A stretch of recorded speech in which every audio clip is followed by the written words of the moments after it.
Welcome to all of a sudden number. Jesus Christ. Oh, that's number 2. Take 2. Welcome to all of a sudden number 62. Yes. Yeah, 62. Today, I mentioned last week it was going to be a pretty fun one because today we are joined by Wee Booze Crew. The Wee Booze Crew. Hey. Yo, what up? Thank you for having us. Hey, thanks for being here, guys. They host the very popular new podcast on Twitch, and pretty much, are you guys on every other podcast platform as well? Everything except Twitter, but they can still look us up on Twitter. Yeah, okay. We're on Spotify, iHeartRadio, all that stuff. The YouTube. Yeah. The YouTubes. Especially the Discord. Yeah. Now, you might not see them on screen. You're seeing one crew member. One handsome member that we've had on the podcast before. A former all of a sudden alumni. I'm a podcaster hopper. Doesn't have a home to go to. Yeah, you know, it's like I'm a stray dog. You just like show up and give me some beer. I'm going to hang out and talk to you guys, you know? It's like that one cartoon where he's like, you think you can win me over with the cute smile and some cheap booze? Well, you can. What cartoon is this? Freaking, what is it? The Hell Has Been Hotel or something? Never heard of it. Speaking it's of, like this one episode on YouTube. Speaking of beer, I do have a beer of the week for myself. It's called Voodoo Rangers Experimental IPA. Apparently, it's a new one they're trying to test out, and it comes in a seasonal box with like 4 other flavors or 3 other flavors. This one clocks in at a good old 6.6 ABV. And I don't know, I'm a huge fan of Voodoo Rangers, so I think this one might be pretty good. Yours is a 6.7? 6.6. 6.6. I have one on me as well. My sister just came back from Rio Doso, and she grabbed me this Alien IPA. It's pretty cool because most of the bottles, they have like a little man throwing away trash, but on this one, it has like a little alien guy throwing away trash. Nice. It's cool. And it smells really good. It smells like a classic IPA.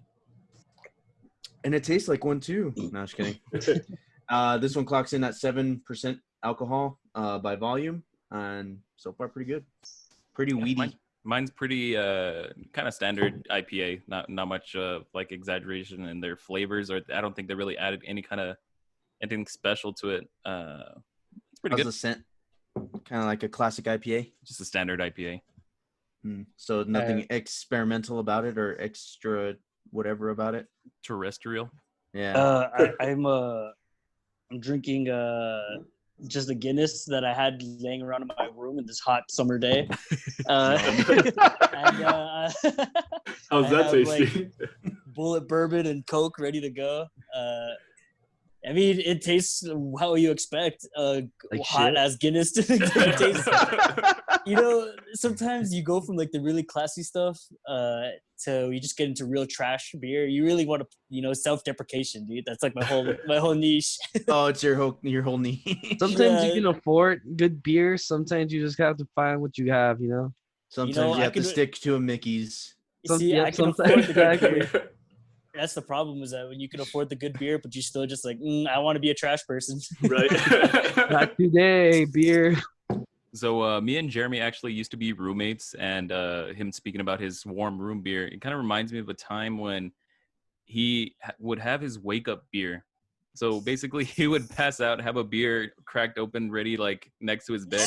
So he would wake up, have a swig, and then probably doze back off.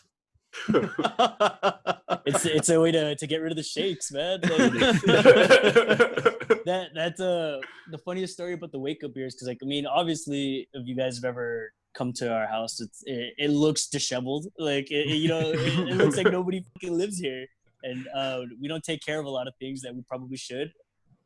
Well, when we were living in that apartment, I think it might have been our first apartment complex. Yes, yeah.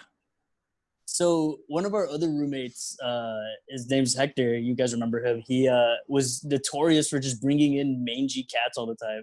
Oh, I remember that. Yeah. Like, yeah, it's one of the worst things that happened to me was that the cat, like, he liked to run around and like just fuck with shit. Pee everywhere. Being a cat.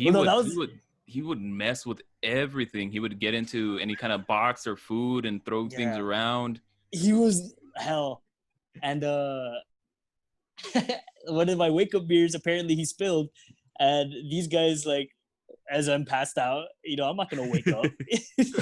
They're like, well, what do we do? I think they like they cleaned it up and they filled it with like root beer or something. Like,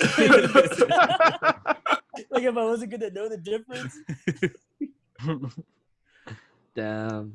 Well, I got here next to me Modelo Chelada Limón y Sal. For those who don't know what chelada is, it's literally just lime juice and salt. But and beer. Honestly, dude, like I hadn't had this until like 2 days ago, and it's already like the 9th one I buy this week. So, yeah, no joke, those things are good. They're delicious. I was so surprised on how good it tasted. Dude, the Estrella cheladas that come with like mango or like spicy like pineapple. Shit, dude. Those are fucking good, dude. They taste so bad. They taste so bad. I was like, hell yeah! And then they took them off the aisles or whatever, the shelves because they sucked. I was really glad that they brought them back yesterday. I was like, yeah, like I'm gonna spend all my money on this. We got them back at my work. So yeah, I saw that. Meanwhile, I'm drinking 2-star whiskey. That's what it's called. Pretty solid. I'm drinking it with Coke. Pretty solid whiskey. Sweet. It's very sweet. No smoky flavor. So you're definitely gonna be drinking this as a mix, like with a mixer. Then I have here Sam Adams Oktoberfest. It's not too bad. I also have a bottle here of Knob Creek Kentucky Straight Bourbon Whiskey. Nice. Oh, now your Oktoberfest. Is it actually October or is it October? No, it's actually October. Like, I know some of them like to do that stupid pun. Check it again. Check it again. Yeah, right now. Check it. Check under your seat, Edmer. Check it one more time. You'll get a gift. And So I guess kind of our first news topic or whatever, Xbox just recently had their showcase, but their second showcase about a couple weeks ago. And pretty much one of the main talking points or the main talking points for the Series X is going to be the new Halo game, Halo Infinite. So pretty much they showcased is they gave us about 10 minutes of gameplay and kind of confirmed that it's going to be an open world kind of game. It's not going to be like kind of the game right now. Yeah. It confirmed that L is real. I guess they saw that Far Cry was like so popular and they were just like, hey, you know what? Let's make everything Far Cry. Yeah. Or even like Skyrim. Like I mean, Zelda did that with Breath of the Wild, and it was really good. Yeah, it's really good. Yeah, and then like you have those items that get like damaged over time, and so you have to go and like craft other stuff. It's like the Bethesda blueprints. Yeah, like I know. I think was it in New Vegas that they would like if you didn't repair your items, you like your guns will like break or your machetes will break. I'm pretty sure it goes back even further. I've never played the first 2 Fallouts, but I know in 3, my pistols would break after a while. Yeah, and it's such a weird like. Cause have you ever tried to play those in like survival mode as well? Like those give you like you have to eat and you have to like drink water. So I've seen some people who've done. I think they took like Bethesda's code and they made a game called like Rust or something like that, and that's where they start doing like you need to maintain your hydration, you need to maintain your calorie intake. You have to watch out for the heat. A survival game, you have to watch out. Yeah. And they're kind of doing that with more and more games now. I've seen it in Ark. Just recently, they came out with a game called Grounded, where it's kind of like Honey, I Shrunk the Kids, but I guess you're trying to figure out how you ended up getting shrunk. And they have that system where you have to drink water, but there's also I've been bad trying to figure that shit out since I was born. But yeah, it looks really cool. I'm not gonna lie though, I am really not a fan of that whole survival aspect in video games. Like having to drink water and it's like if you're playing a racing game, like having to fill up gas on your car, you know, like yeah, I feel it's unnecessary. It's like I'm not playing Grand Theft Auto and having to stop at the gas station and be like, hey, you know what, fill it up. I get, Despite the lack of being- I can I get how it haven't could played. get I haven't tedious played and any shit. of those games. I'm gonna lie. I played Halo when it was on the first Xbox. That's the last time I played Halo, and I remember like Canceled. I remember we were playing it, and then we got the ring of death or whatever the hell it's called, the red ring, Yeah, the and red we're ring. like, holy shit! Like we just broke it, and that was the last time I played Halo. It's like never again am I ever gonna play a Halo game. No, after that I just switched to the better like gaming system, and I went with PS. But, PlayStation. Yes, the better gaming system. So let's You know talk what? I'm a about. Nintendo fanboy always, so you think guys you can hash that mispronounced out. PC. So, but let's talk about a game that actually has had So success. during this is type gonna of be the stuff. console war. Bro, before we episode. go into console Consoleversary? wars, right? Yeah, before we go into the Like, console war. Let me talk about a game that's actually done open world pretty successfully, and let's talk about Minecraft, right? If you see, Honestly, Minecraft. It's Oh, so you- easy to you're get lost into in. it? really Yeah, good. Yeah. it's so, So- like so- I never thought I would get into it, but man, Mhm. you start playing, and then once you build your first item, it just unwinds from there, and you just So- get so deep. Dude, for me, it's like once you like feed your dogs, I had like an army of dogs following me anywhere I went. What were you gonna say about it? Give me 1 second. All right. So if you really think about it, that's one of the first open world games that a lot of us are exposed to early on. You have a USB and you have some friends and you start playing at the school lunchtime, right? At least that was my story for it. But you see how Minecraft has gotten so big, and it's had like this boost in popularity pretty consistently. And why wouldn't video game companies want to have that sort of formula for it? So it makes sense where this is all coming from. Mhm. However, if you go too extreme with it, that's when it stops being like, oh, I was trying to enjoy my game, doing whatever the heck I want to do, and this is just being annoying, having to go pick up clean water, I agree with that wholeheartedly. It's a sense of like tedious is, but like the levels of stress that could come out with it when you're trying to like, it really makes the game, it amplifies like, oh, like this is the gameplay to try to get. Yeah. If you you- sign up for that, right? But I mean, you bought the game. you're I mean, going- I think you're that's what going you into- signed up for. no, bro, but you're going into, for example, games like Halo that has no history of open world. You look at least Legend of Zelda was Breath of the Wild was a solid open world game that has some sort of background because of open worldness, because you have games like Ocarina of Time, Wind Waker, and Majora's Mask. They have confirmed that multiplayer is gonna be free, and it's gonna support up to 120 FPS. So I think it's kind of exciting. Yeah, it also kind of suggests that it's gonna probably gonna have that whole battle royale aspect to it. Now that it's like super popular with the PUBGs and the In the Call of Duty. Call of Pretty much Duties everything, and the I feel like that's pretty much another thing everything. that a lot of So- companies are trying to do. Is Yeah, I exactly. mean, that what I battle want to, royale. all I want to know is how many Fire Emblem characters are gonna get in there. True. I remember actually- hearing that they haven't really tweaked a lot of the like his concept art a lot. Whereas like you Oh. see Of, Master where you Chief? see where like you see like Crash, you see how he's kind of evolved from the old generation to the new generation. Even Mario going from like 8-bit to like now. A lot of people were kind of curious to see like if they would have enhanced it a lot more. I mean, really, to go off of it, there's not really a whole lot there, but I think that's like the point of him, isn't it? Like that it Yeah. doesn't matter. Like he's So- like Batman. He's a symbol. Yeah. but even Batman switches his suit every now and Yeah, again. that's true. So real quick, so going again, I haven't played Halo in the longest time, but from what I remember, dude, Halo like graphics were some of the best of their time back when I was like, again, I was playing original Xbox, big ass like bulky Xbox with the big ass controllers, right? Mhm. Dude, I hated And honestly, like I feel like their graphics were amazing. I remember we even like had a hacked version of it for our computers, and we would like do like I was some, about like, to say the that's how you got multiplayer. the red ring.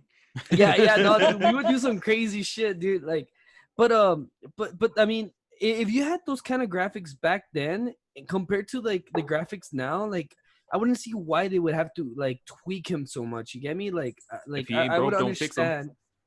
Yeah, I would understand why they kept his image the way they did. And then another thing is with this new like Xbox system, the one they're bringing forward. We're expecting them to have like solid state drives. We're expecting them to have like really good processing video chips and stuff like that. So it's like we're getting a game. We're getting a system that first of all should not have any loading time. Yeah, amazing. That's gonna be interesting. Yeah, which is like mind blowing, right? Yeah, since most of us grew up with loading screens, I can't imagine a world without it. It's the way that the newer consoles and the generations are coming out, like it's more prevalent with each year or each new lifespan of another console. It's they're not video game consoles anymore. They're home entertainment systems because they link up for everything. Their processing powers and everything. It's so that you can have 4K quality on your 4K TV to watch movies and super badass. Like it's like a home theater experience. Yeah. And those are the things. It's like whoa, like at a while or after a while, like for me, it comes like overwhelming. I'm like, I just wanted to play like a Crash Bandicoot or something. I just wanted to play Mario Kart. Like, and for Halo to like consider making Battle Royale and consider making like all these like open world adjustments just seems logical to me. You know, like it seems like it's the next step. Way to go. Yeah, I mean, it provides endless hours of fun, making it an open world concept. Plus the fact that everyone's into VR, so you know it's going to be huge if there is a VR mode. So I think they are taking the right steps with this next game. I was going to ask you, Joe, before we finish off, because I know we've been talking about this for a while. Do you think they're going to have kind of like a loot crate system, a loot box kind of system, where like you buy like a different skin for Master Chief or like different? I would not be surprised. Yeah, right. Like where it's buy the American Master Chief. In the last iterations, they have had that. They kind of had it, where you would unlock different armor for your character, or customize. I remember I think like the second one was when they started like you could customize the color. Yeah, you can make your own guy. Yeah. Because the guys that own it are the same guys that made Destiny, no? Or something like that. Yeah, it's right. 343. No, Bungie does Destiny. 343 took over Halo. Okay, that makes sense. Yeah. And then if I remember correctly, were you gonna get the Xbox or the PS5? Right now I'm leaning towards. Well, I was saying before you saw Halo. No, yeah, before it was a PS5, just because Horizon Zero Dawn and Spider-Man have my interest. So after watching this showcase, did it make you switch? I don't know if it made me switch. They announced Fable also, which I'm a huge fan of. So having Halo and Fable is huge, but I just fell in love with Horizon so much. So PS5 still kind of has me. Not bad. Moving on. Speaking of theaters. As I mentioned before. Speaking about moving on. Moving on to what we went back to the next topic. Honestly, guys, like, I mean, if we don't, honestly, we could spend the entire episode just talking about this. Because honestly, like, again, I'm not an Xbox hater, but I'm a PlayStation lover. Same. I just aim for good gaming. I mean, eventually I'll get both. So I don't like to fall into the grasp of the console war anymore. Just enjoy all the gaming that you're given. Yeah, I know that I'm gonna like buy all of it. I hear PC has some good shit going on, so definitely switch to PC.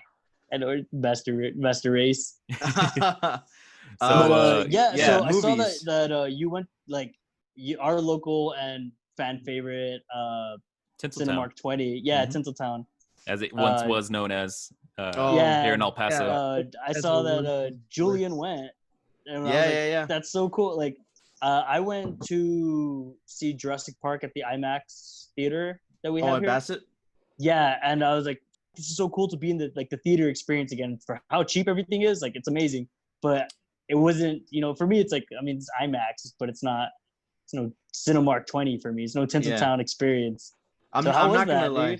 Yeah, I'm not gonna lie, because I did both. I had seen that you guys had gone to the premiere, I think that's what it's called, in at Bassett, and it was nice. It was, you know, it was cool to have like your popcorn and soda and then watching Jurassic Park.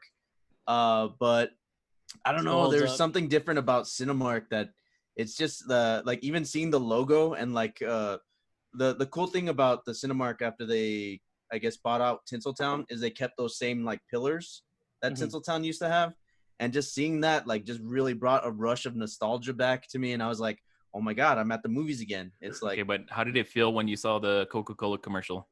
oh, it was actually really cool.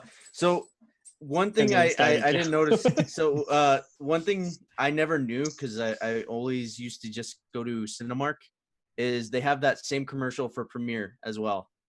That one where it's like a bunch of ice falls and then like the soda Well, it's like fills it's up. like a type of you know, it's like it all falls into the same stuff, but like I think what I want to know more is how are they going about Ensuring with everyone's treating safety. with with COVID and all that because stuff.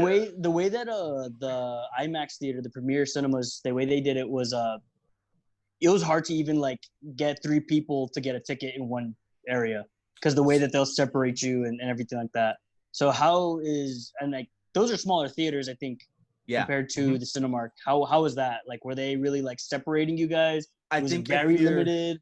Yeah. As far as separation, I think they're up to a group of 6. So if you're in a group of 6, you all get your tickets together, and then you're able to kind of sit together, and then they block off the rest of the aisle.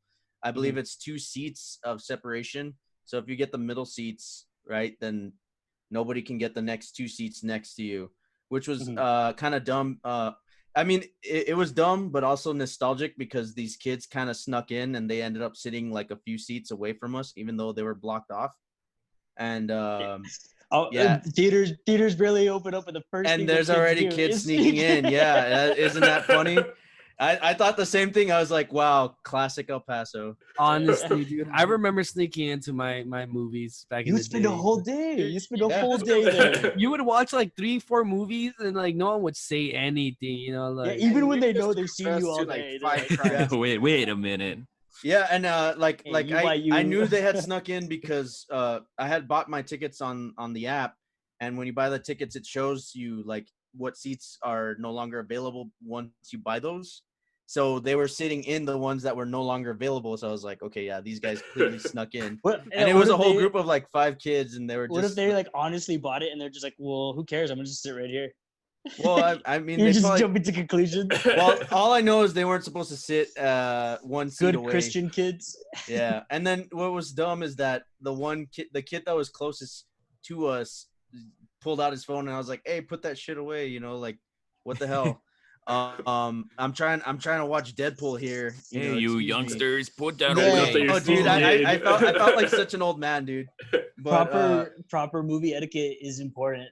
It is. I mean, is. It's one thing for like the the whole Corona situation, but it's another thing if you have like your bright ass phone. Like, at least turn your phone, away, so I'm not seeing the light like on my right side. If you're gonna pull out your phone, pull it out like that, or pull it out down. I mean, you shouldn't be pulling it out in general, but don't whip it out, bro. Yeah, don't pull That's out. a golden rule. That's a golden rule. Don't whip it out. Pee Wee Herman learned that the hard way. You don't pull it out in the theater. But nonetheless, though, man, golden rule, guys. Don't pull out. But overall, like, the experience was quite pleasant. It's the thing that I was even like earlier today when we went to the store, went to the Target with Edmer, and it's like it's so weird because everybody's trying really hard to start acting like the world is normal when it's not, and you could tell from the sheer fact that like everybody's still wearing masks all the time. It's like such a weird concept to me still to this day that we all have to put on these masks. Every time I go to the store, I feel the same way. I look around and I just see like this is the norm. Like this is what the norm has become. Like everyone's having to walk around in a mask, and it's weird. It doesn't quite settle with me yet. It's weird that it's only been like 4 months and it's already like so many people. You could tell like that's like a proof on its own that there's so many people that are really trying to fight against for normality to like you can't tell me to wear a mask, or I don't have to do this and I don't have to do that. And it's like my right not to wear a mask. Yeah, and it's like okay, but like it's not. It stops being about you at a certain point. It's like that's just the way things are. Like even at my work, it's your right to not wear a mask, but it's my right not to help you. Yeah, to not be around you if you're not going to do that. Like exactly. I'm trying to. El Paso alone is just seeing the numbers spike because of how many people are starting to just get so negligent. They're so fed up. The atmosphere, everybody's tension, man. With everything going on, for all these movements, all these acts, these protests, we have a lot going on from all sides. A lot. And a lot of people are getting fed up, and you could see it. Speaking of being fed up, I know Joe has a few things that he's fed up about with UTEP changing some things. But we can bring it up after a quick commercial break.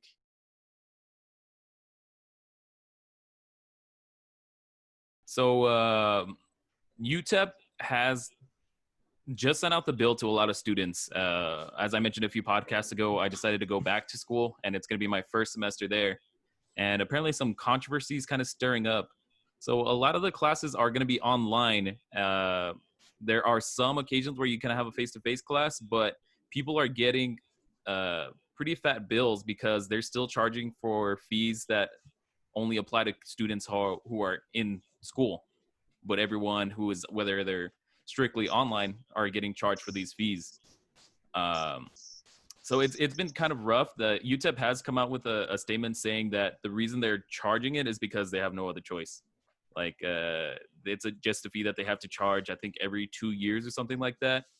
And basically what they want to use that money for is to buy iPads and stuff for students. And basically the fees are for like their student union. I think they have like a rec center or something there that they're charging fees for. Both things that aren't even open, whether you're going to face-to-face classes or not. So this is what got a lot of kids kind of in a stir because we can't access these things, but we're still getting charged for them. And someone that is, I think, other than yourself, the only other person that is in college right now. So I work for the student rec center, and yes, it is a service that is closed right now. What I'm gonna say is that, haha, you pay my bills. But not only that, like, so I understand that where you're coming from, where it's like it's kind of annoying that there's services that you can't access and stuff like that. But I also understand where UTEP is coming from, because all those places still get maintenance. All those places still need to pay out their janitors, and essentially still need to pay me. Which, if you want to know my workload, you can have a whole topic about that. But what I'm gonna say is that even though it sucks,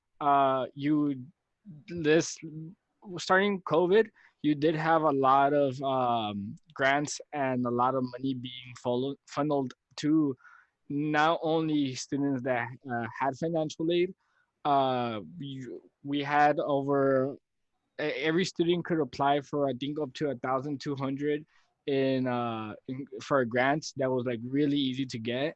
And I personally got like a $600 grant on top of that.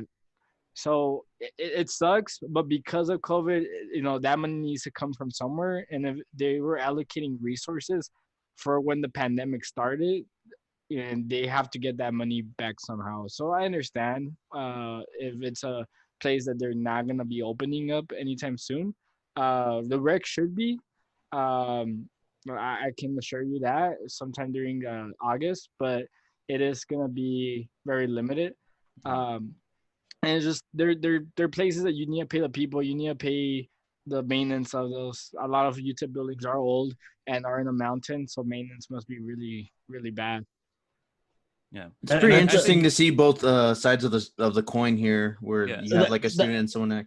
That's a thing that in general, where I've had that conversation with people, and it's like, all right, I get it, where you could get this emergency pay via your unemployment or, you know, all these hazard pays and all these, like the stimulus checks and stuff like that. And it's like, well, like money doesn't just appear out of nowhere. Like it's gonna have to come back, and it's gonna affect us in such a different way, like in so many aspects.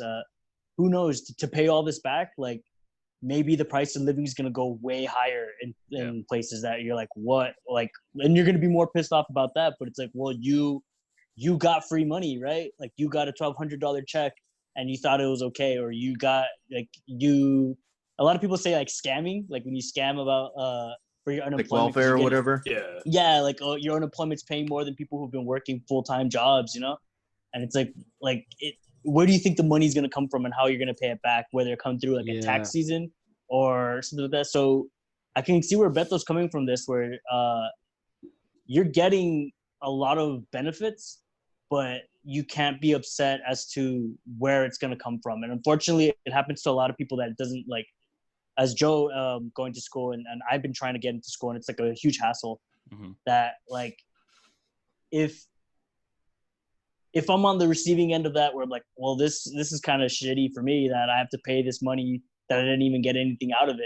Like, the best thing is try to understand of like, well, this is just kind of the cost of the life that you are living. And also the school that you're choosing to go to as well. Like we are so fortunate enough to be able to give into these opportunities. And what I've learned, when you really like go through the right channels, like a lot of the US government and the education system, they will do a lot to help you out. A lot to help you out, more so than you would think, that like when you're just like some. Oh yeah, there are plenty of like grants and other scholarship opportunities you can get, and like thousands of them. And I think that's why I can kind of be like, I'm fortunate enough that I do accept financial aid for the semester. So I'm hoping that they do have more resources for those students who weren't able to, so that way it can kind of justify having to pay these fees for them. So I mean, but as Bethel mentioned, that they should have loans, and I think even in their statement, UTEP statement, they're saying that they're trying to offer more grants and stuff like that to the students. So hopefully, it's definitely like the mindset's to definitely think about it. Like the money that you're putting in isn't just like going to the school just to pay the school. It's going to YouTube. It's going to be in this big potluck that everybody's gonna. Let's be realistic. Nobody likes to pay. Yeah. And even when we were in normal circumstances, people would bitch and complain about how, well, I don't even use the rec. Like I went to UTEP for all 4 of my years, and I never went to the rec once. Dude, that's not my problem, bro. You had the opportunity to, and it's kind of like an overall cost of going to this thing. The thing is, they're itemizing it, and you think, oh well, I can just subtract these items, but really it's kind of like a cable package where it's like, oh, you don't like paying. You're putting it in the pot, and that's the thing that you got to think about, because it's like you're putting, yes, it's for you to use the resources or whatever, but that pot is paying for some kid who came from a third world country, and he doesn't, you know what I mean? Like Beto's from a third world country. You're paying Beto's bills. I was speaking more about Edmer, but Hey, man, I'm not in school right now, so. But no, that's like the mentality, I guess, to take with like all that stuff. My bad, I didn't mean that. So anyway, it makes no sense to bring on a anime crew without talking a little bit about anime. So just recently, Rick and Morty has come out with a little special on YouTube. Now it's Rick and Morty anime, and being that we have an anime podcast on our show, we kind of want to get your guys' thoughts on how it came out. Bring it. Okay, so Rick and Morty anime. I haven't watched it. Me neither. I'm sorry, guys. Okay, I've seen it. Starting off strong. Guys? Trust them; they know their anime. They know everything about anime. Okay, so Jeremy, you've seen it. The mini-sode or whatever. Yeah. It's like this like little like YouTube video. It was like 8 or 9 minute. YouTube like it's a very short thing that like got added onto like the Adult Swim official website. It became an official thing. The medium that they chose to like do this is like, it's amazing because you're really like pulling from everywhere else, and like it's YouTube. The comic Comic-Con culture. You know what I mean? Like it's really pulling from this. It's really good. The animation is really good. It's different from how it was, but it still pays respect to the original source material, and it's very lore building. That's like a thing. Like it's Rick and Morty always stays true to, and it pays off to its fans. It mines its own history. I mean, think about the D&D one, right? Like they're not afraid to push boundaries, and that's what I like. There's very smart people who are writing this show, and they're really respectful of their you could tell it's a labor of love.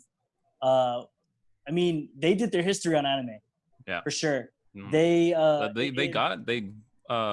got some, I forget who they got, but it was someone who was prominent in anime, and from the artwork to the sound design, like the voice acting alone, it's really good. I really recommend you guys to like talk about it or like watch it. You're all speaking pretty highly about it, and I know you said it was only one episode.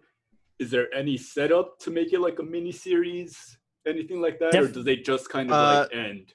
No, it kind of does that usual like Rick and Morty end where it plays like a somber note, and then there's like this little like kind of it almost plays like a prequel slash or like a paradox loop. That's literally what it is. It's like its own little paradox. It gives a little bit of like character history because the way that it ends. I mean, I guess I don't want to spoil it, but yeah. So, speaking about somberness, you also somberness. The segue king over here. I'm being sad. Welcome to my life. All right. So no, unfortunately, it has been a year.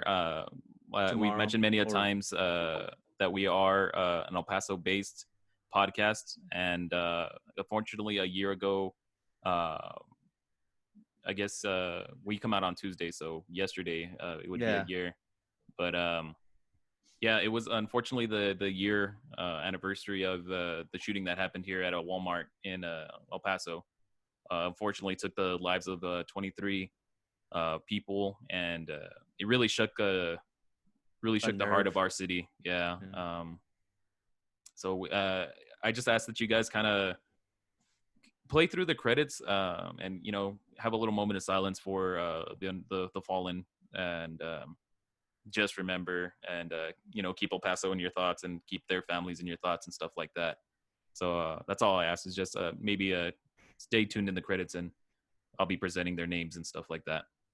And definitely like ultimate respect and love, and it's one of these things that yes, it's travesty, something that like people can do such things like this, but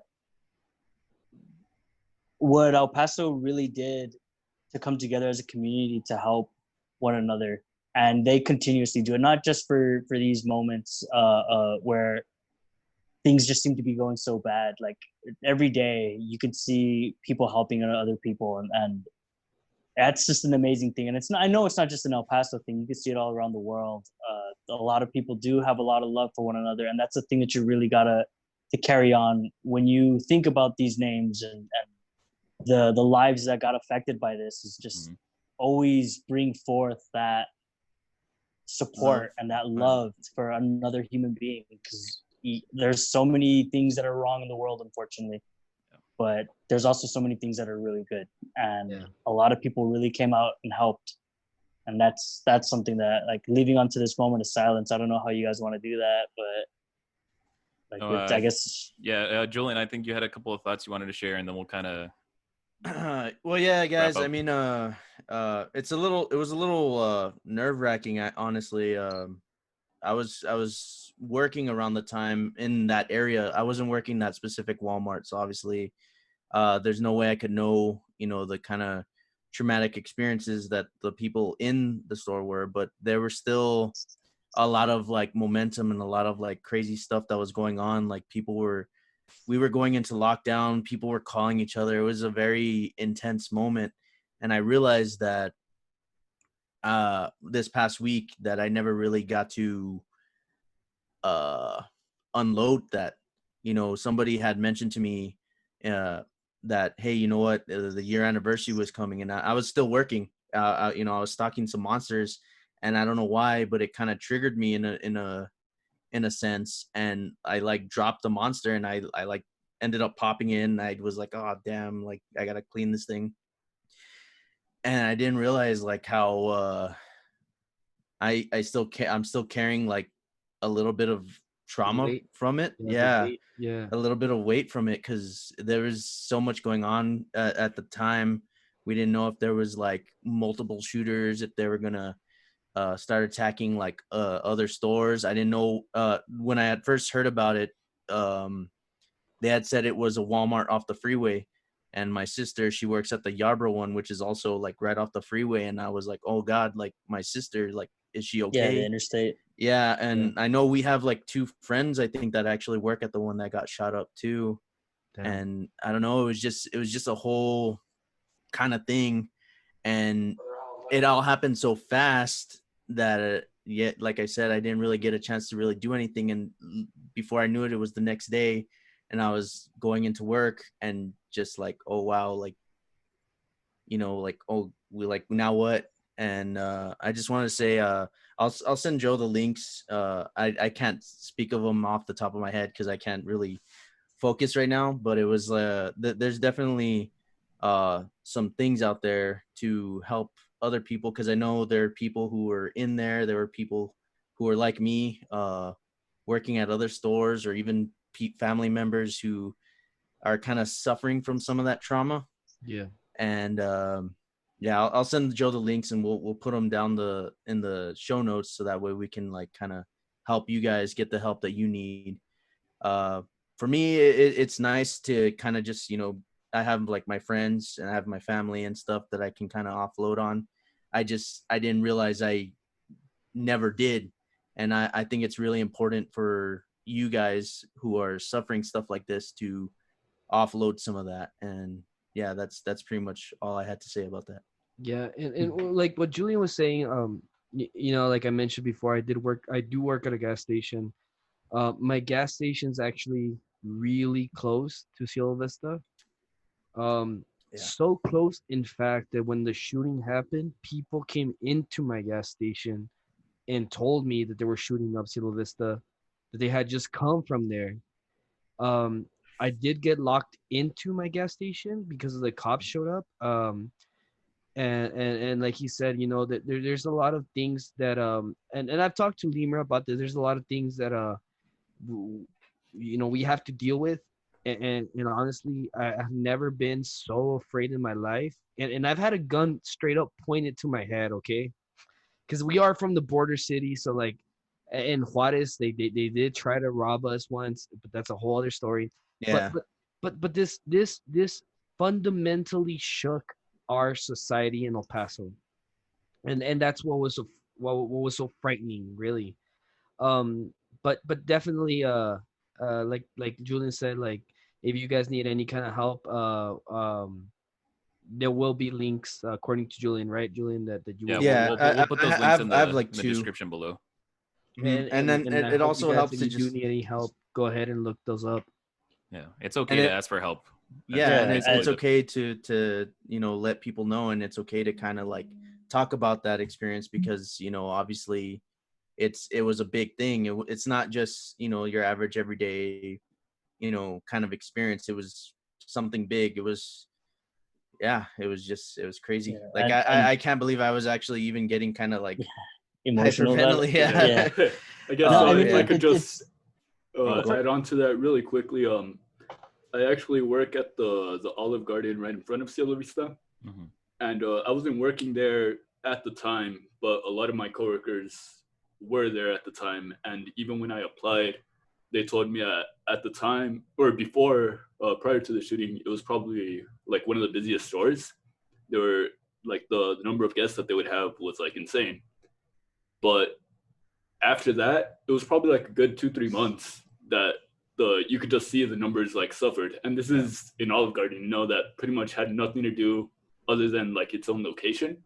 But you just, I guess, just going back, you just saw like the impact and on everyone, and how it impacted even businesses like that, you know? Yeah, definitely. It really it changed a lot of ideals and views that we thought of safety, because it kind of ripped the net open. We all had a big safety net. Like it was El Paso was always ranked a very safe city, you know, for how big it was. And a lot of people, they have all this like this sense of like, well, because somebody came outside and came into this vitriol, this like, you know, this anger and animosity that they're gonna like put out to someone, and there's a lot of people who are still angry, and there's a lot of people who are still sad, and because it affects them. Like we know personal friends who their family was taken on that unfortunate day, and it's definitely more of a thing that we need to come together again and always hold that energy of being together, as opposed to don't make this between us and them. It's not. It's never been that, you know. So yeah, if you guys want the links, I'm sorry. Go ahead, Jeremy. Go ahead. No, I was gonna say that it's like the links. We're gonna send them out. If you don't want to go to those places, you could always talk to any of us. We're very easy to talk to. You know, like if sometimes you don't even want to talk, you just want like sit there. Like we're good with that too. You know, we'll sit there. And we encourage you guys, if you have anything to talk about, comment and or mention us at our YouTube channels, either us at Weeboos or them at All of a Sudden. Did you guys want to do the moment of silence? Is that what? Yeah. Well, let's go ahead so and, that's gonna be. Yeah. So we still have our charity stickers available. Remember, hit us up if you guys want to pick up and support. We're at All of a Sudden Pod on Instagram, and All of a Sudden Podcast on Facebook, 107 Productions on YouTube. We the Boos, where can they find you guys? We're on at Weeboos Podcast on Instagram. I believe on Facebook it's just Weeboos. Weeboos 915. And then we're also on Spotify, just as Weeboos, exactly how it's spelled there with the little hyphen. iHeartRadio, YouTube, pretty much the name carries on. Again, everything except Twitter, but you can still look us up on Twitter. Yeah, we have an OnlyFans. Yeah. Oh, you guys really have an OnlyFans? No. Yeah. It's only really good. It's just videos of Beto like eating. It's just videos of him watching YouTube and like anime. So we're gonna be on their show upcoming.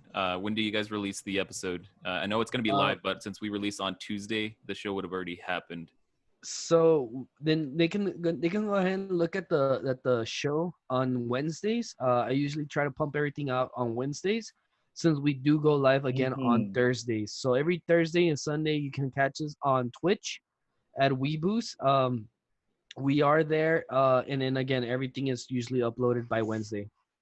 Okay, so catch us on their episode Wednesday. I'll drop all their descriptions or all their socials in the comments below. But yeah, thank you guys for being on this episode, and everyone else. Man, thank you guys. That was great. And don't forget to get those charity stickers. They look badass. Yes, thank you. And we're gonna throw it to a quick moment of silence please for the stay victims. Tuned. Please stay tuned for the credits, and we'll see you guys next week. Salute.